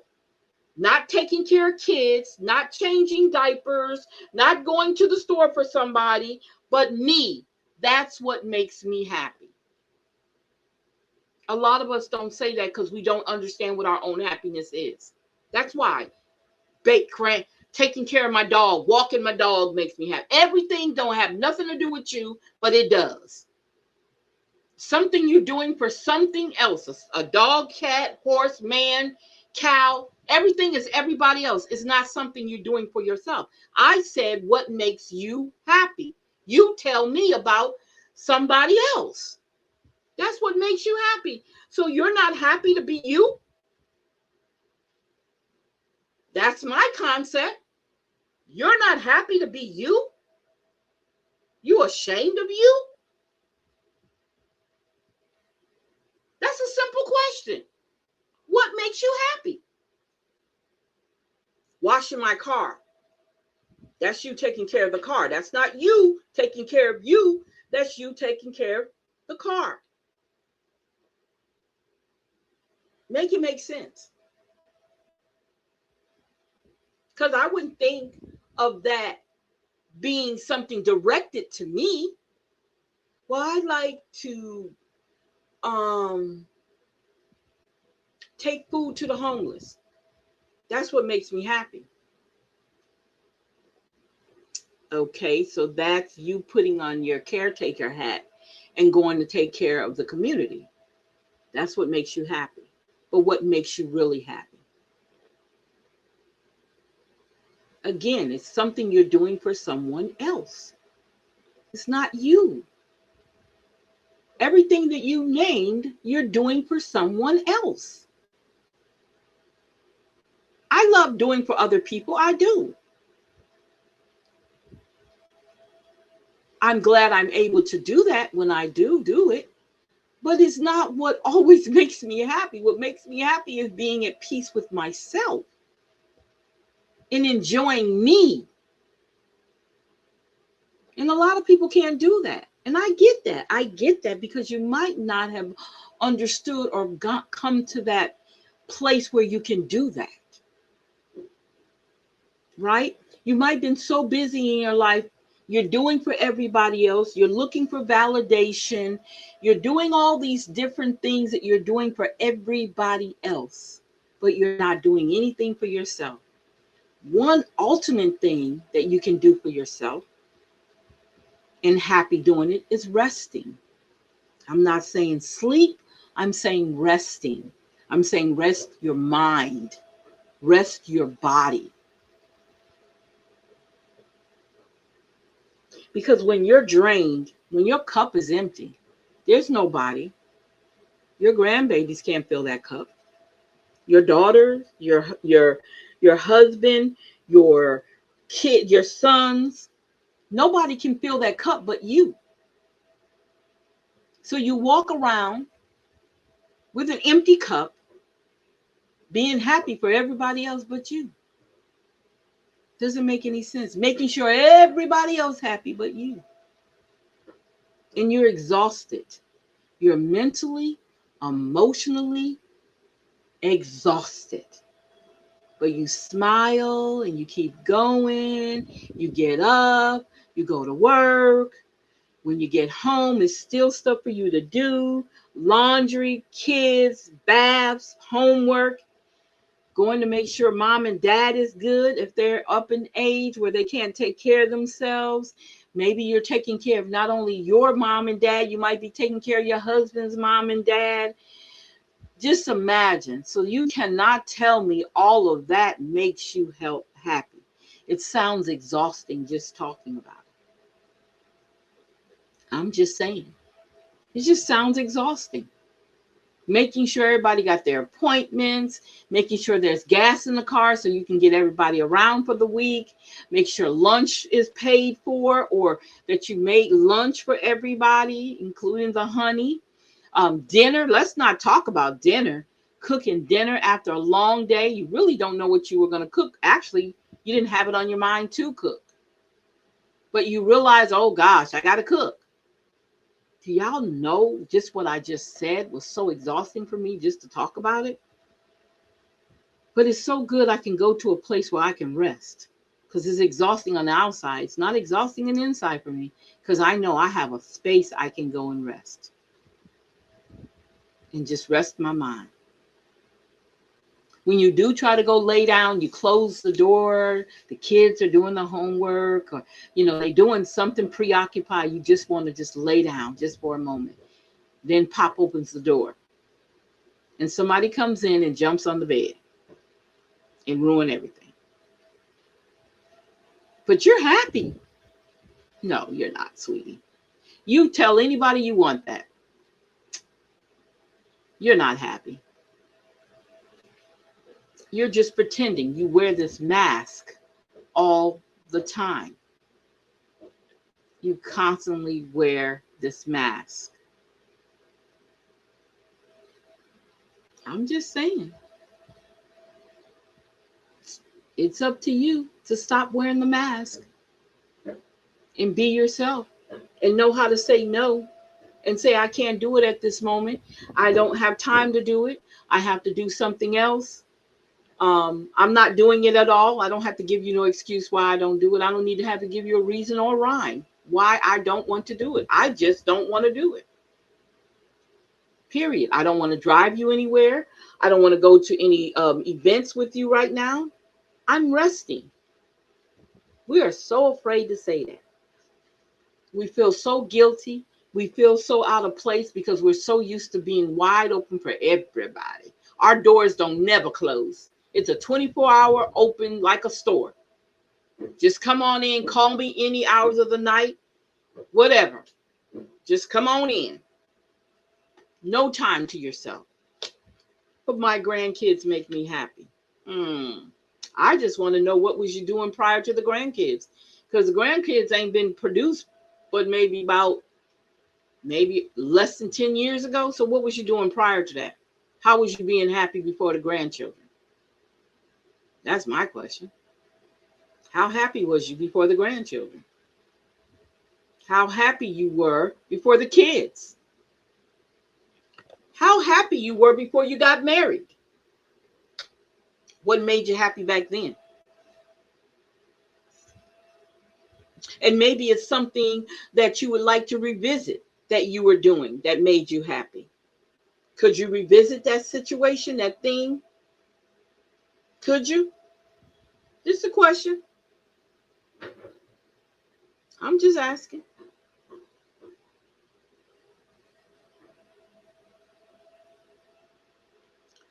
It's 10 minutes to the top of the hour. It will be 4 p.m. in 10 more minutes. I'm going to step away a little bit and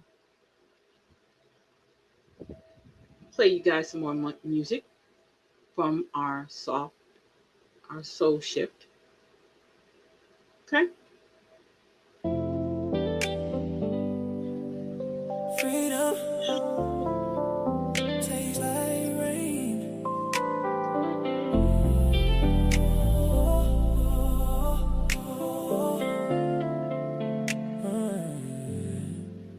I carry storms inside me nobody ever saw. Smile through thunder just to keep from showing flaws. I held myself together when the world felt out of place. But every drop of pain still ran down my face. Freedom tastes like rain, heavy, honest, real. It hits hard, but it's the kind of hurt that heals. Freedom tastes like rain, wild, loud, unrestrained. I'm standing in it, unchained. I walked through days where I felt so down to the bone, trying to fight battles I was never meant to own. But every storm I survived taught me how to stand. And now I face the weather with my own command. Freedom tastes like rain, heavy, honest, real. It hits hard, but it's the kind of hurt that heals. Freedom tastes like rain, wild, loud, unrestrained. I'm standing in it, unchained. I let go of people who kept me stuck in yesterday. Let go of versions of myself that got in my way. I washed off every lie they tried to make me claim, and found myself again inside the rain. Freedom tastes like rain, heavy, honest, real. It hits hard, but it's the kind of hurt that heals. Freedom tastes like rain, wild, loud, unrestrained. I'm standing in it, unchained. I'm not scared of storms. I've lived through worse. I'm not scared of rain. It's how I reverse. Every drop reminds me I survived the strain. Freedom tastes like rain, heavy, honest, real. It hits hard, but it's the kind of hurt that heals. Freedom tastes like rain, wild, loud, unrestrained. I'm standing in it, unchained.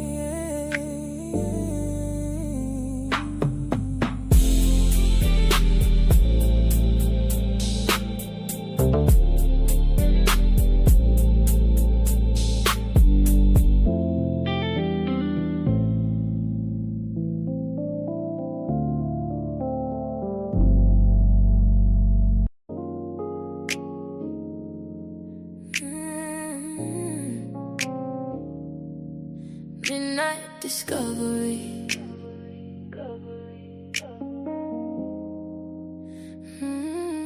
I found myself at midnight when the world was asleep, when the noise died down and my truth got deep. I faced things I avoided in the light of day and found my way. Midnight discovery. Raw, real, mine. I found pieces of me I left behind. Midnight discovery. Aligned. I sat with pain I used to run from fast. Let memories surface that I buried in the past. And in the dark I learned what I needed to see. I came back to me. Midnight discovery. Raw, real, mine. I found pieces of me I left behind. Midnight discovery. Aligned.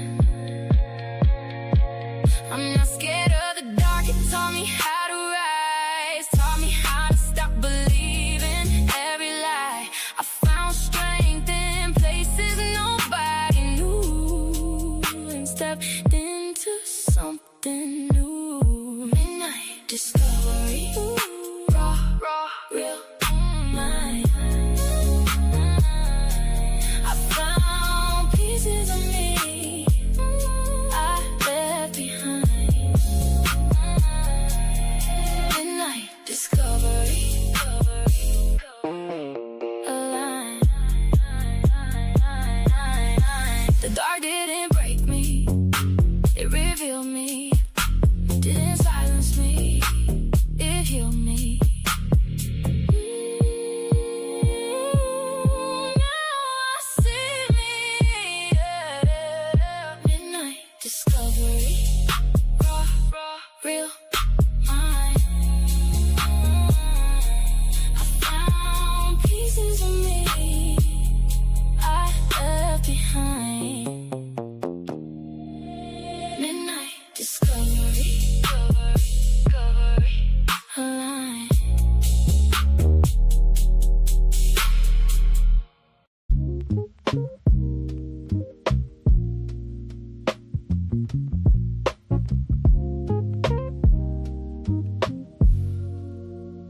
Your ex confronted me today when I was shopping for groceries. He said, I hope you're okay, and I hope you love her too. I hope you don't do the things she did to me to you. 'Cause she took my heart and she tore it apart. Said I never loved you. She said we'd stay together and she wanted to be forever. And I said me too. She left me broken and bruised, and I know it's all so new.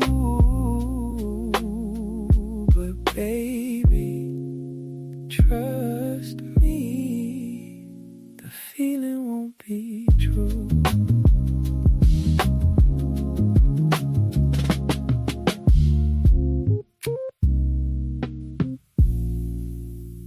Your ex confronted me today when I was shopping for groceries. He said, I hope you're okay, and I hope you love her too. I hope you don't do the things she did to me to you.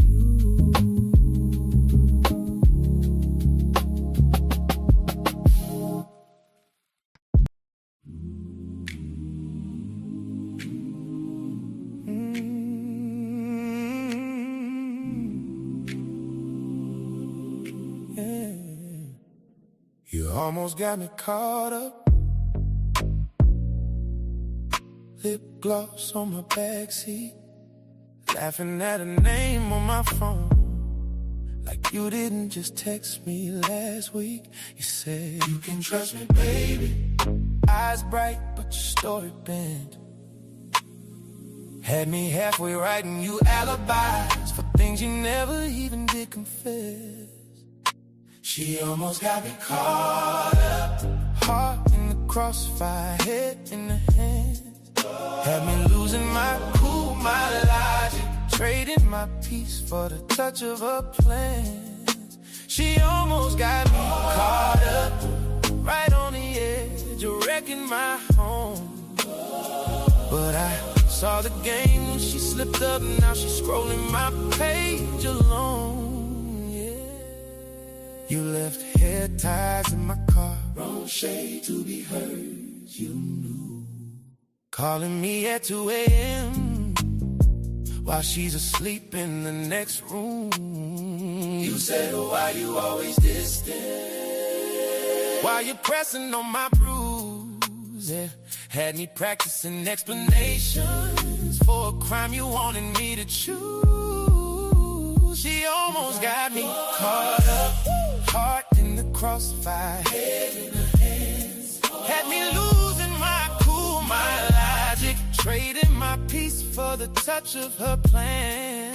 She almost got me caught up, right on the edge of wrecking my home. But I caught the tail in your small talk, now you're stalking my feet alone. You wanted chaos in my kitchen, voices raised, doors slammed shut. You wanted her to say my name, like a curse that wouldn't cut. But I'm done being your storyline, your late night little plot twist. Pull back right before impact. You're just a number that I miss. She almost got me caught up in the crossfire. Heading had me losing my cool, my logic. Trading my peace for the touch of her blade. She almost got me caught up right on the edge of wrecking my home. Now I'm sleeping soft on a clean mind, and you're out there playing alone.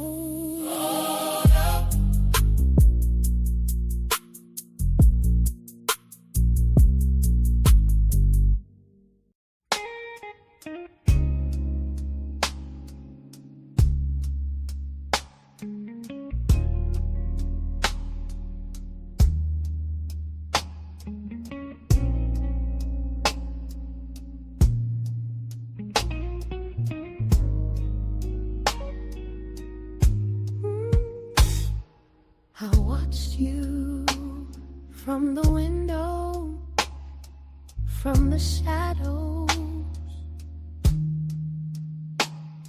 from the street lights.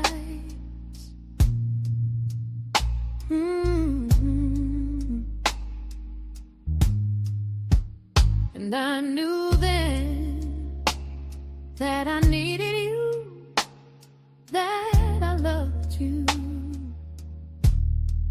that I had to have you.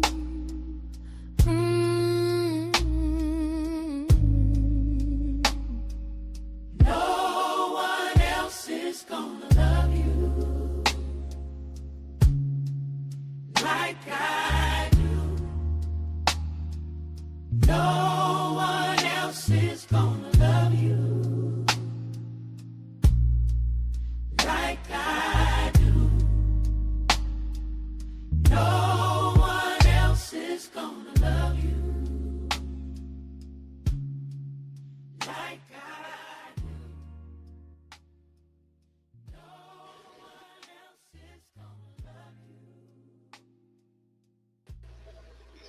All right, you guys, I want to thank you so much for hanging out with me.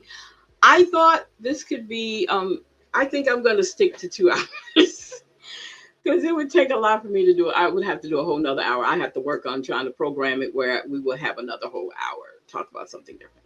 But I hope this was actually really a free flowing show. I didn't have anything structured today.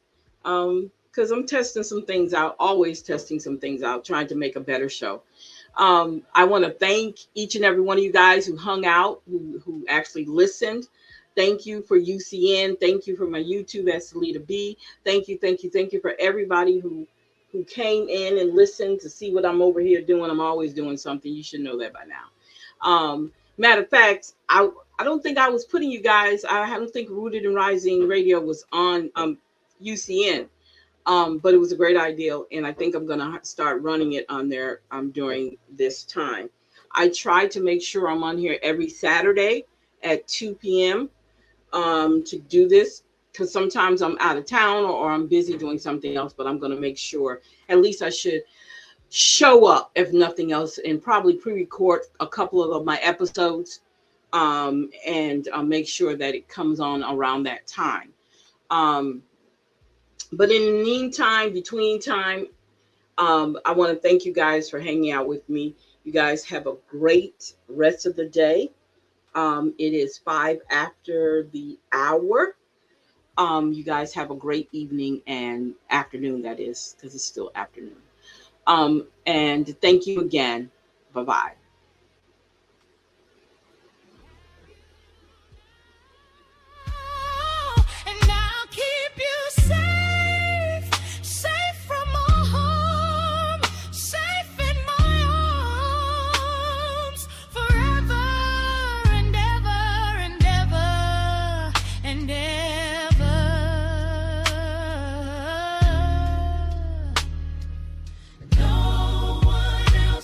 Gonna love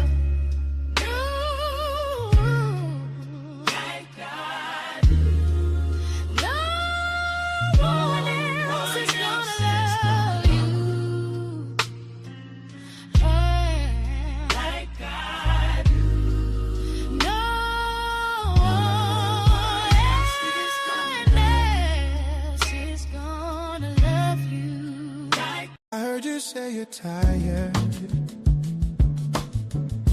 like every color is drained away. Mornings feel like mountains, even breathing feels like weight. I know that kind of quiet, where every thought cuts to the bone.